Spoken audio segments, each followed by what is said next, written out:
জন্মটাই আমার আজন্ম এটা হিন্দু ওয়ার্ল্ড ভিউ।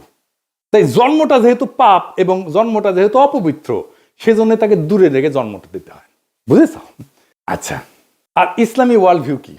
জগৎ মায়া না, এই দুনিয়াটা রিয়াল, এই দুনিয়াতে ন্যায় প্রতিষ্ঠা করাটাই কাজ। সমাজ, রাজনীতি, অর্থনীতি সব গুরুত্বপূর্ণ। এই দুনিয়া ইহজগৎ খুব গুরুত্বপূর্ণ।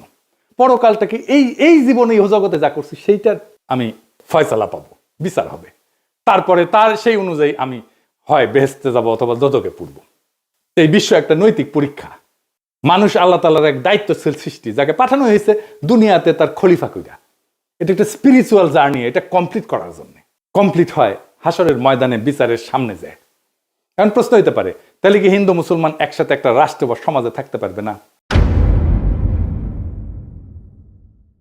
হিন্দু মুসলমান দুই ধর্মের মানুষ কিভাবে তাদের স্বাতন্ত্র্য বজায় রেখে একসাথে শান্তিতে থাকতে পারবে? সেইটার রাজনৈতিক সমাধান বের করতে হয় তো রাষ্ট্রকে। এর চাইতে বড় কাজ তো ভারতীয় উপমহাদেশে আর নাই। কিন্তু আগে সিদ্ধান্ত নিতে হবে আমরা শান্তিতে থাকতে চাই। সিদ্ধান্ত নিলে পথ বের হবে, পথ আছে। চালাকি কোনো সমাধান না, সমাধান চালাকি করে বের করা যাবে না। হিন্দুকে আধা মুসলমান বা মুসলমানকে আধা হিন্দু বানায় না, এটা হবে না। এইটা করতে থাকলে একটা অনিবার্য রক্তাক্ত সংঘাতের দিকে আমরা যেতে থাকবো। সমস্যার সমাধান করবে না, আর কঠিন জটিল সংকটের দিকে জাতিকে নিয়ে যাবে। শুধু জাতিকে না, ভারতীয় উপমহাদেশকে নিয়ে যাবে।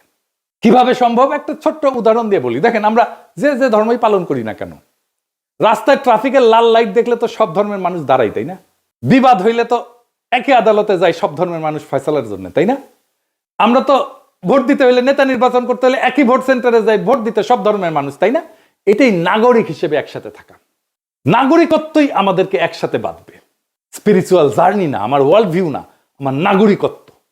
আমি যেই জায়গায় আমরা নাগরিক হিসেবে আমি শেয়ার করি, সেই জায়গাটা আমাকে বাঁধবে। যাই হোক, আগের আলাপে ফিরে আসি। ছায়ানট নিয়ে বাংলাদেশের মানুষ চূড়ান্ত বিলা হয় 2018 সালে। হ্যাঁ, 2018 সালে যখন বাংলাদেশের মানুষের চোখে স্পষ্ট হয় মোদির সাথে ছায়ানটের সম্পর্ক।